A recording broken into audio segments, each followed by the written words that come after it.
Welcome back to T short. నేను మీ Phanishwar sir. మనం బ్యాంకింగ్ వ్యవస్థ గురించి చూస్తున్నాం. మరి రిజర్వ్ బ్యాంక్ యొక్క దాన్ని చూసాం. ఇక బ్యాంకింగ్ వ్యవస్థలో చూసినట్లయితే ఆర్బీఐ విధుల గురించి చూస్తున్నాం. దాంట్లో సమాచారాన్ని సేకరించడం మరియు ముద్రించడం అన్నటువంటిది కూడా ఆర్బీఐ యొక్క ప్రధాన విధే. అది ఏ విధంగా ఉందో చూద్దాం. ఇక సమాచారాన్ని సేకరించడం, ముద్రించడం అన్నటువంటి విషయాల్లో చూసినట్లయితే అభివృద్ధిపరమైనటువంటి అంటే అభివృద్ధికి ఏదైతే ఉన్నాయో ఆ అభివృద్ధిపరమైనటువంటి విధులు, ప్రోత్సాహక విధులు లేదా ఆధునిక విధులు అన్నటువంటివి ఆర్బీఐ అన్నటువంటిది నిర్వర్తిస్తూ ఉంటుంది. సో మరి ఈ ఆర్బీఐ నిర్వహించినటువంటి దాని ప్రకారం చూసినట్లయితే వ్యవసాయ అభివృద్ధికి చూసినట్లయితే 1963లో వ్యవసాయ అభివృద్ధి కొరకు ఆర్బీఐ కొన్ని యాక్టివిటీస్ చేసింది. కొన్ని ఆ యాక్టివిటీస్ ఏంటంటే agriculture refinance and development corporation అన్నటువంటి దాన్ని ఏర్పాటు చేయడం అన్నటువంటిది జరిగింది. దాన్నే మనం ఏఆర్డిసి అంటున్నాం. సో ఏఆర్డిసి, ఈ ఏఆర్డిసి అంటే ఏంటయ్యా అంటే agriculture refinance and development corporation. ఈ అగ్రికల్చర్ రీఫైనాన్స్ డెవలప్మెంట్ కార్పొరేషన్ అనేటువంటి దాన్ని ఎప్పుడు ఏర్పాటు చేశారయ్యా అంటే 1963లో ఏర్పాటు చేయడం అన్నటువంటిది జరిగింది.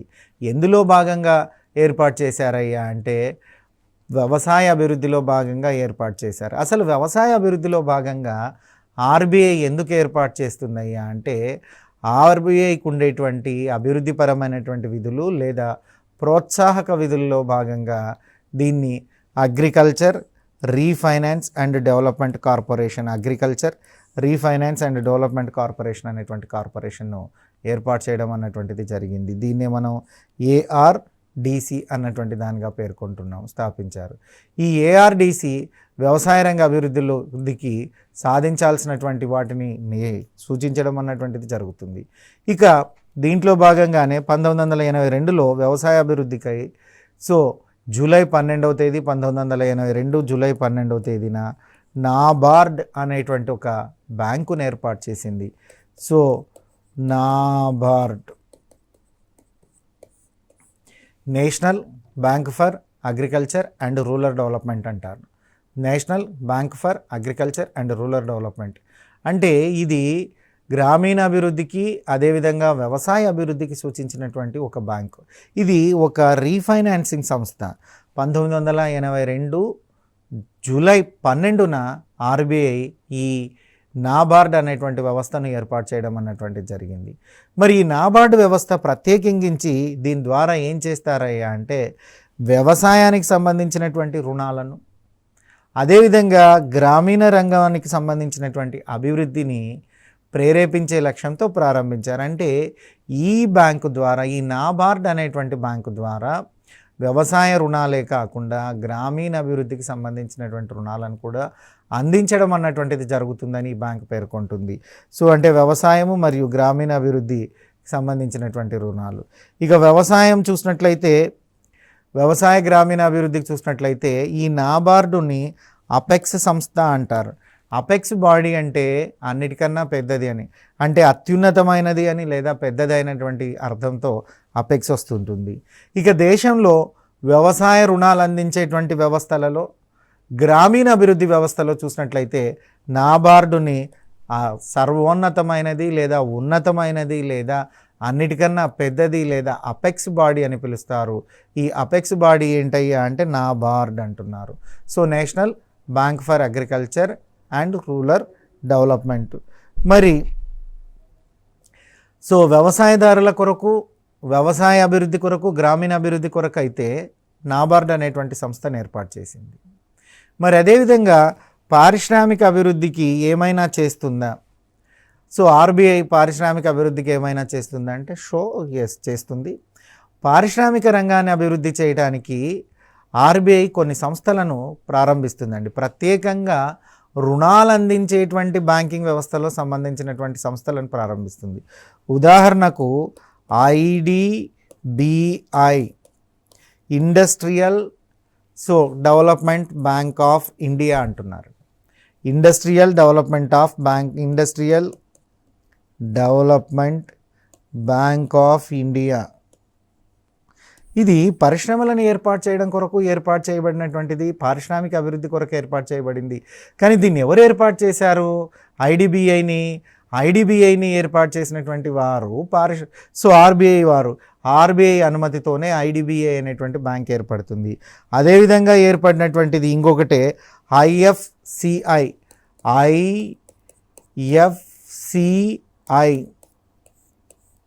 So industrial finance corporation of India అంటున్నారు దీన్ని. Industrial finance corporation of India అంటున్నారు. ఇది కూడా ఆర్బీఐ ఏర్పాటు చేస్తుంది. ఇది కూడా పరిశ్రమలకు సంబంధించినటువంటి రుణాలకు సంబంధించినటువంటిదే. దీని తర్వాత చూసినట్లయితే ఐఎఫ్ఎఫ్సి అంటున్నారు. సో ఎఫ్ఎఫ్సి సో ఫైనాన్షియల్ కార్పొరేషన్కి సంబంధించి. ఇక ఐడిబిఐని పారిశ్రామిక రంగంలో అపెక్స్ సంస్థగా పేర్కొంటారు. ఈ ఐడిబిఐ ఏదైతే ఉందో అంటే industrial development bank of India అన్నటువంటిది. ఈ industrial development bank of India అన్నటువంటిది చూసినట్లయితే పారిశ్రామిక రంగంలో అపెక్స్ సంస్థగా మనకు పిలువబడుతుంది. అపెక్స్ సంస్థగా మనం ఈ ఆర్బీఐకి సంబంధించినటువంటి ఆర్బీఐ ఏర్పాటు చేసినటువంటి ఐడిబిఎల్ని. సో ఇండస్ట్రియల్ పారిశ్రామిక లోనులు ఇవ్వడంలో పరిశ్రమలకు సంబంధించినటువంటి దాంట్లో చూసినట్లయితే పారిశ్రామిక విషయాల్లో చూసినట్లయితే ఐడిబిఐ అనేటువంటిది industrial development bank of India అన్నటువంటిది శిఖరాగ్ర సంస్థగా పనిచేస్తుంది, అంటే అపెక్స్ బాడీగా పనిచేస్తుంది అని మనం చెప్పడం జరిగింది. ఇకపోతే 1964లో యూటీఐ ప్రారంభించడానికి సో ఎంతో కృషి చేసింది. యూటీఐ అనేటువంటి దాన్ని 64లోనే ప్రారంభించాలని భారతదేశం యూనిట్ ట్రస్ట్ ఆఫ్ ఇండియా అంటున్నారు. ఈ unit trust of UTI unit trust of India అన్నటువంటి దాన్ని 64లోనే ప్రారంభించడానికి కృషి చేసింది. అదేవిధంగా బిల్ మార్కెట్ స్కీమ్ అన్నటువంటి దాన్ని 52లోనే ప్రారంభించడం అన్నటువంటిది జరిగింది. బిల్ మార్కెటింగ్ స్కీమ్ అని. ఇక ద్రవ్య మార్కెట్ని అభివృద్ధి పరిచి పరపతిని పెంపొందించేందుకు ఎంతో ఉపయోగపడుతున్నాయి వీటిని కూడా ఆర్బీఐ తన యొక్క విధుల్లో భాగంగానే ఏర్పాటు చేసింది. ఇకపోతే ఆర్బీఐ గృహ రంగానికి అంటే గ్రామీణ అభివృద్ధికి సంబంధించినటువంటి విషయాలను పక్కన పెడితే గ్రామీణ గృహ రంగాలంటే గృహ వసతి కల్పించడానికి గృహ రంగాలకు సంబంధించినటువంటి దాంట్లో చూసినట్లయితే ఈ అభివృద్ధి కోసం 1988లో NHB so national housing bank అంటున్నారు, జాతీయ గృహ నిర్మాణ బ్యాంక్ అంటున్నారు. ఈ ఎన్హెచ్ఎస్బిని ఇల్లు కట్టుకోవడానికి రుణ సదుపాయాన్ని అందిస్తుంది. సో ఎవరైనా ఇల్లు కట్టుకుంటారంటే ఆ ఇల్లు కట్టుకోవడానికి లోన్స్ ఇచ్చి ఆ లోన్స్కు సంబంధించినటువంటి విషయాలన్నింటినీ చూడడానికే 1988వ సంవత్సరంలోనే ఆర్బీఐ ఎన్హెచ్బిని ఏర్పాటు చేసింది. ఎన్హెచ్బిని ఎవరు ఏర్పాటు చేశారయ్యా? ఆర్బీఐ ఏర్పాటు చేసింది. ఎందుకు ఏర్పాటు చేసింది? గృహరంగ అభివృద్ధి కొరకు ఏర్పాటు చేసింది. దీన్ని ఏర్పాటు చేయడం వల్ల ఏం జరిగిందయ్యా అంటే గృహాలు నిర్మించుకునేటువంటి వారికి లోను సదుపాయం అన్నటువంటిది కలిగింది. ఇక చూసినట్లయితే డిపాజిటర్లకు భద్రత పెంచడం అన్నటువంటిది కూడా ఆర్బీఐ యొక్క ప్రథమ కర్తవ్యం.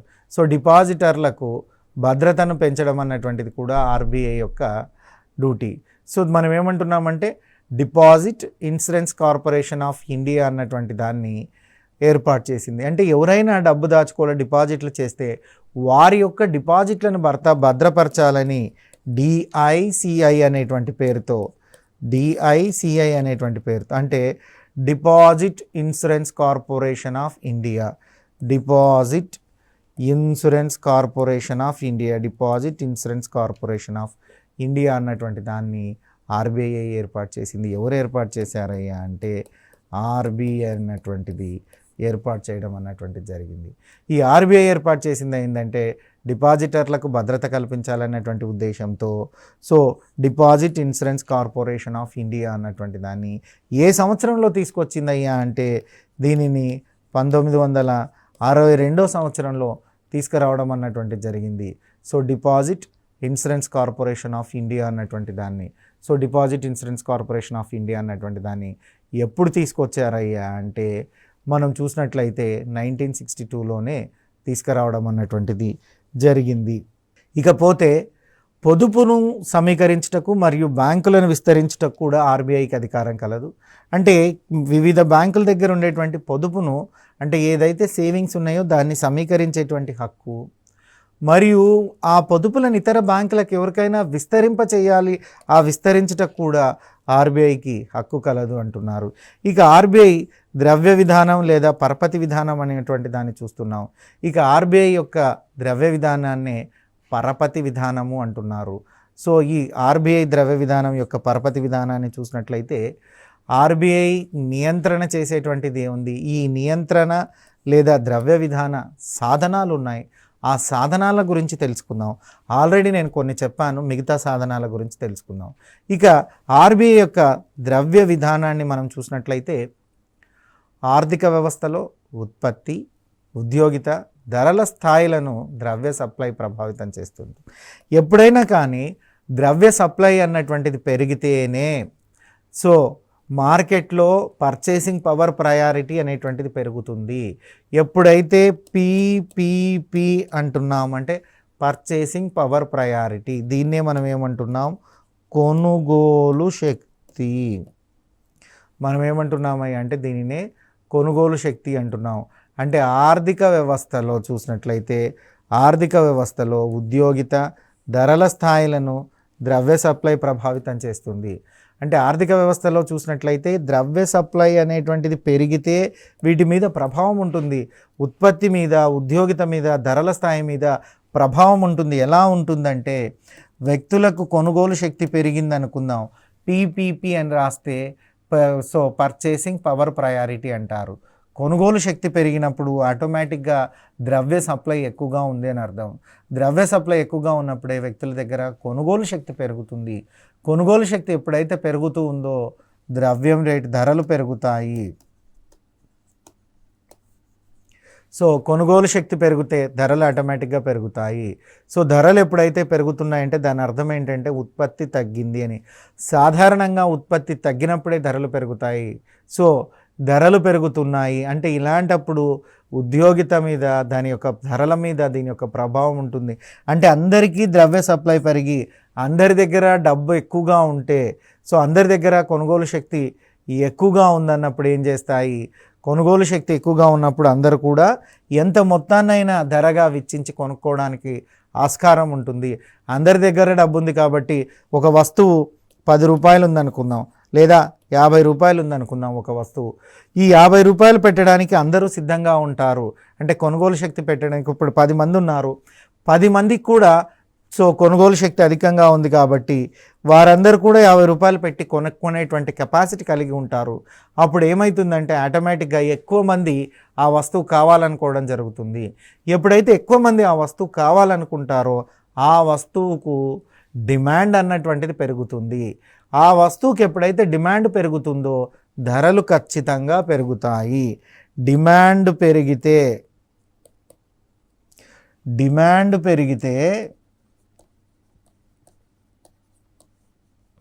ధరలు పెరుగును.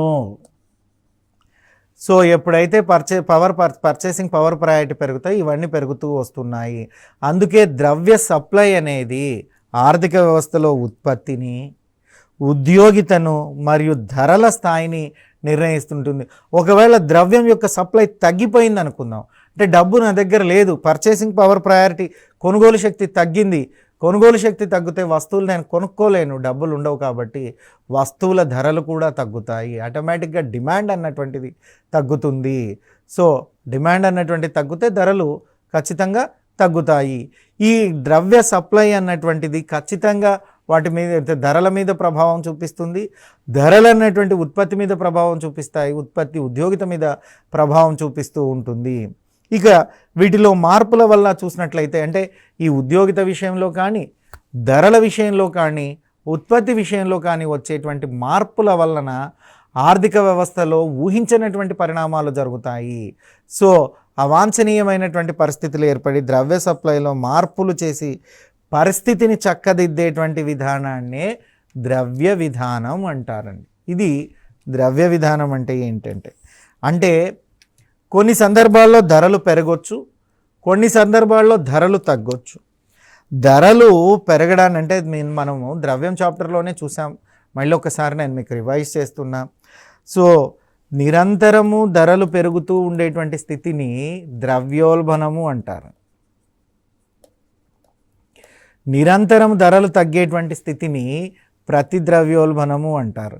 ఈ రెండు సందర్భంలో కూడా ఆర్బీఐ ప్రతి ద్రవ్యోల్బణము ఈ రెండు సందర్భాల్లో కూడా ఆర్బీఐ ఇన్వాల్వ్ అయ్యి విధానాలు ఏ విధంగా ద్రవ్య సప్లై అన్నటువంటి దాన్ని నియంత్రించడం ద్వారా కొన్నిసార్లు ద్రవ్య సప్లైని పెంచుతుంది, మరికొన్నిసార్లు ద్రవ్య సప్లైని తగ్గిస్తుంది. ఈ సందర్భాలలో చేసేటువంటి యాక్టివిటీస్నే ఆర్బీఐ యొక్క ద్రవ్య విధానము అంటాం.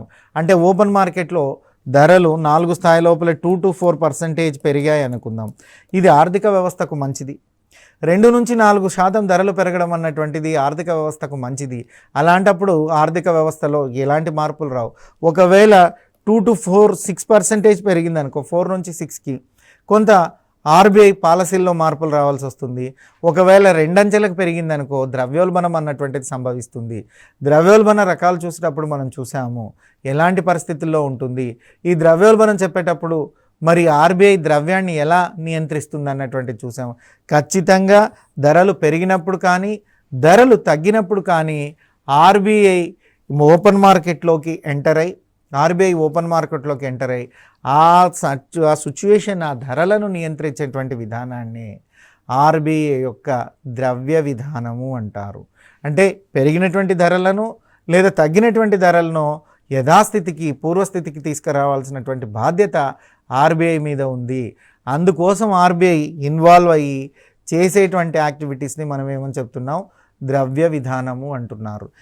ఈ ద్రవ్య విధానాన్ని మనం చూసినట్లయితే ఇక్కడ ఆర్బీఐ ఎంటర్ అయ్యి ఏదైనా చేస్తే ద్రవ్య విధానం అంటున్నారు, ప్రభుత్వం ఎంటర్ అయితే ఫిజికల్ పాలసీ అంటారు. ఇదే మ్యాటర్లోనే గవర్నమెంట్ ఎంటర్ అయ్యి చేస్తే ఫిజికల్ పాలసీ అంటున్నారు. ఇక ఆర్బీఐ ద్రవ్య విధానం యొక్క లక్ష్యాలను మనం చూద్దాం.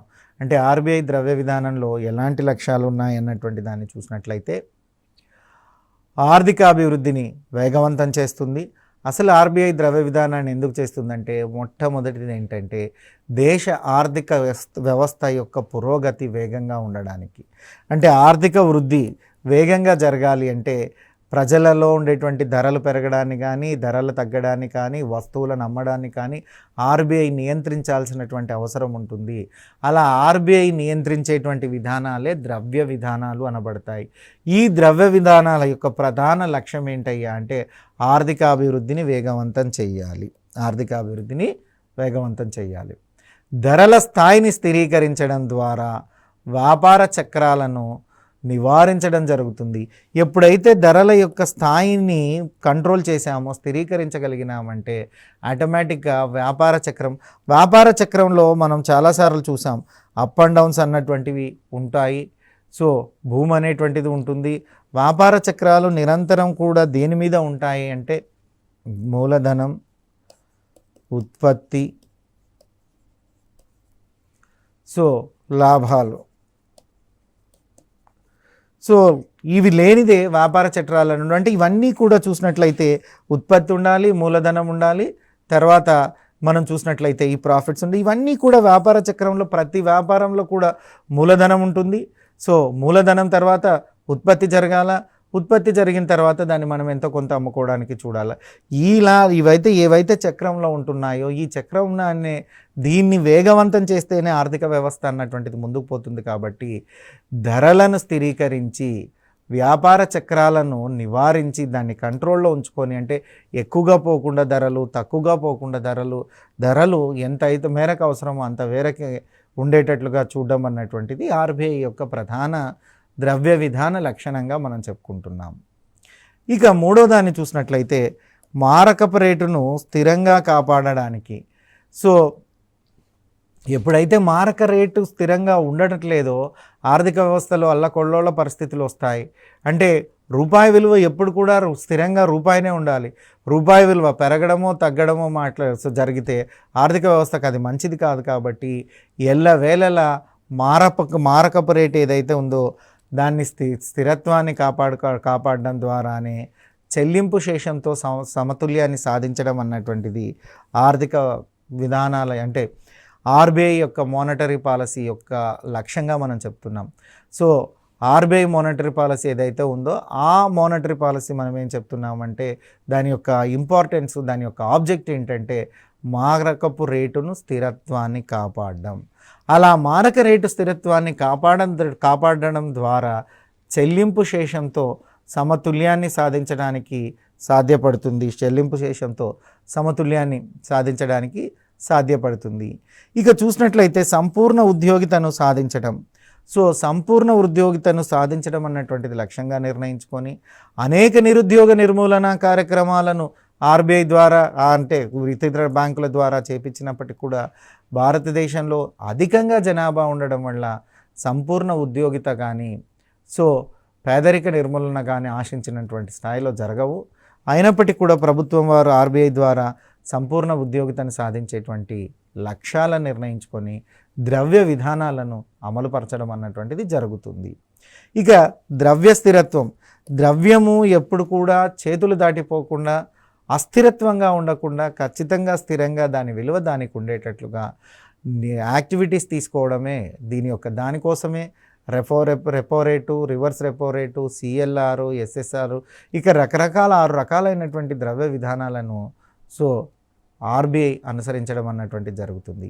ఇక చూస్తే ఆదాయ సమాన పంపిణీ, వచ్చేటువంటి ఆదాయాలను కూడా సమానంగా పంపిణీ చేయాల్సినటువంటి బాధ్యత ఆర్బీఐ మీద ఉంది. సో ఆర్బీఐ ఆదాయాలను సమానంగా పంపిణీ చేయడం అన్నటువంటిది కూడా చేస్తుంది. ఇకపోతే పరపతి లేదా ద్రవ్య విధాన సాధనాలను 2 రకాలుగా అంటే ఆర్బీఐ పరపతిని నియంత్రిస్తుంది అని తెలుసు, దాన్నే ద్రవ్య విధానం అంటున్నామని కూడా తెలుసు.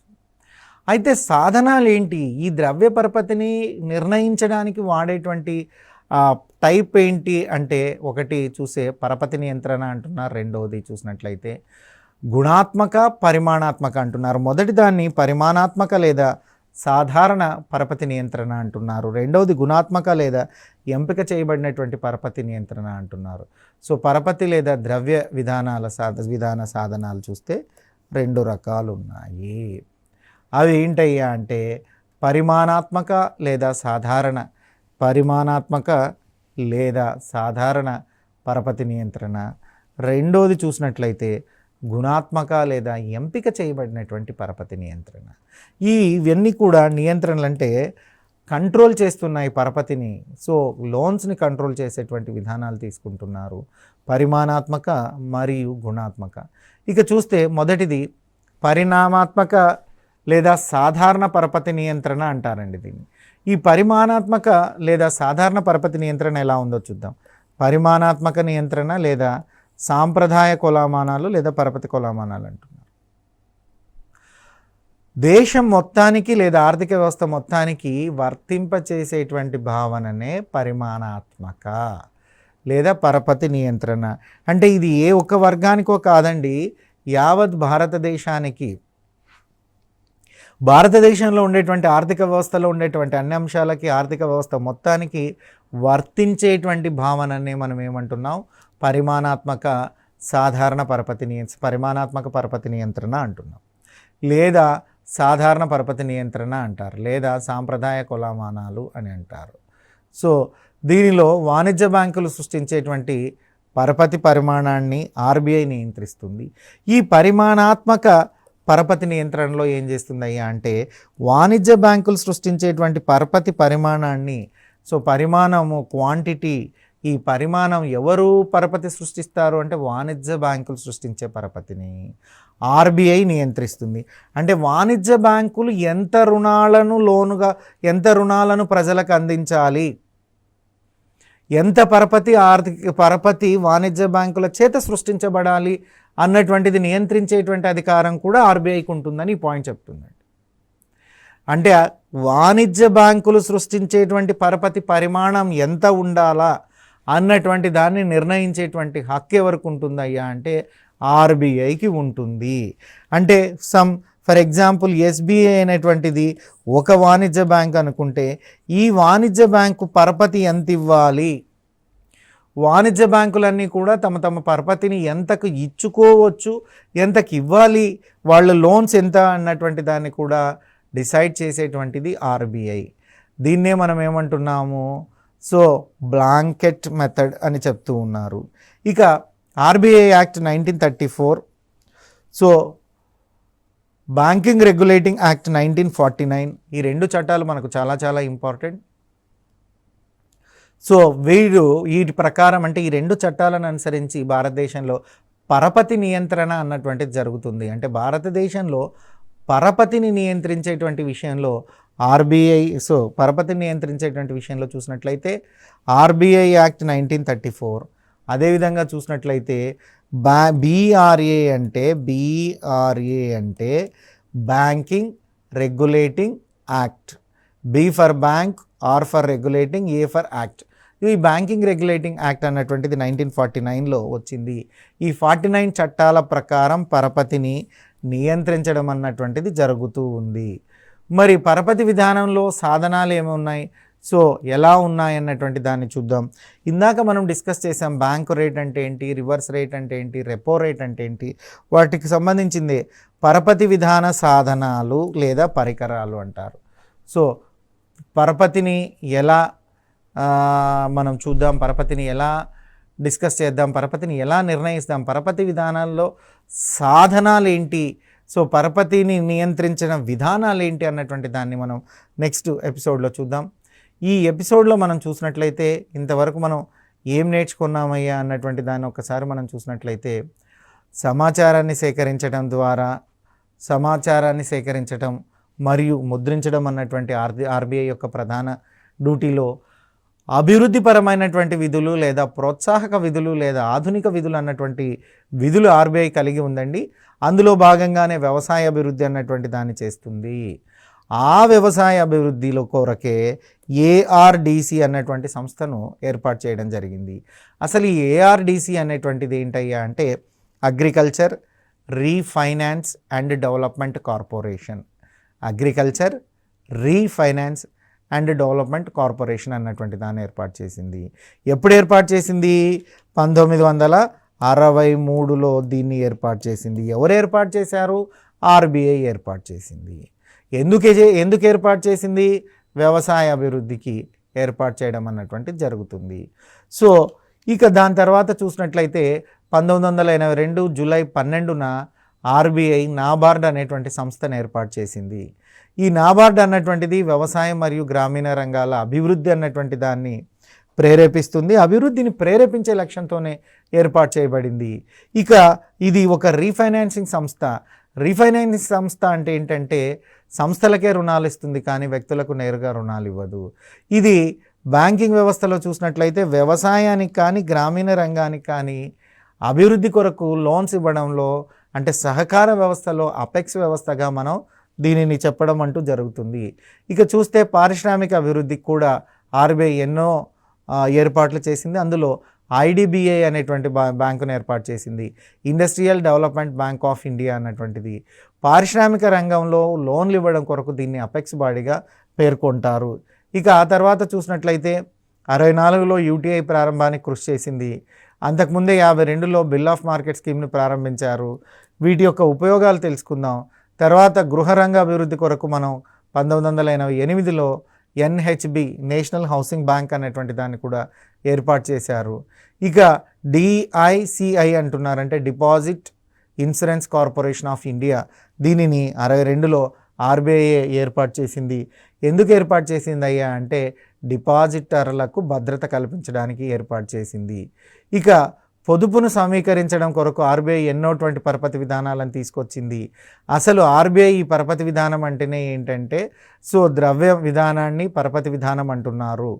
ఇక దీని తర్వాత మనం చూసినట్లయితే ఆర్బీఐ ద్రవ్య విధానం మనం చూసినట్లయితే ఆర్థిక వ్యవస్థలో ఉత్పత్తి, ఉద్యోగిత, ధరల స్థాయిలను ద్రవ్య సప్లై ప్రభావితం చేస్తుంది. ఈ ద్రవ్య సప్లై పెరిగినప్పుడు ఏం జరుగుతుంది, తగ్గినప్పుడు ఏం జరుగుతుంది, ధరలు ఎప్పుడు పెరుగుతాయి, ఎప్పుడు తగ్గుతాయి, కొనుగోలు శక్తికి ఈ ద్రవ్య సప్లైకి ఉండేటువంటి సంబంధం ఏంటి అన్నటువంటి దాన్ని మనం ఈ ఎపిసోడ్లో నేర్చుకున్నాము. ఇక దాంతోపాటుగా చూసినట్లయితే ద్రవ్య విధానం యొక్క లక్ష్యాలను చూసాము. ఆర్థికాభివృద్ధిని సాధించడం అనేది, ధరల స్థాయిని స్థిరీకరించడం అనేది, మారక రేటుని స్థిరత్వంగా కాపాడడం అన్నటువంటిది, సంపూర్ణ ఉద్యోగితను సాధించడం అన్నటువంటిది, ద్రవ్య స్థిరత్వం, ఆదాయ సహ పంపిణీ అన్నటువంటివి ఆర్థిక వ్యవస్థ యొక్క లక్ష్యాలుగా చూసాం. ఆర్థిక పరపతిని 2 రకాలుగా చూసాం. పరిమాణాత్మక పరపతి నియంత్రణ, గుణాత్మక పరపతి నియంత్రణ అన్నటువంటి దాన్ని చూసాం. ఇక పరిమాణాత్మక పరపతి నియంత్రణ అంటే ఏంటి అన్నటువంటి దాన్ని చూస్తున్నాం. వాణిజ్య బ్యాంకులు సృష్టించేటువంటి పరపతి పరిమాణాన్ని ఆర్బీఐ నియంత్రిస్తుంది. ఎందులో అంటే పరిమాణాత్మక పరపతి నియంత్రణలో. ఇక్కడ మనం ఆర్బీఐ యాక్ట్ 1934, బీఆర్ఐ యాక్ట్ 1949 గురించి డిస్కస్ చేసాం. ఇక ఈ సాధనాలు ఏవైతే ఉన్నాయో పరపతిని, ఆ సాధనాలను నెక్స్ట్ ఎపిసోడ్లో తెలుసుకుందాం.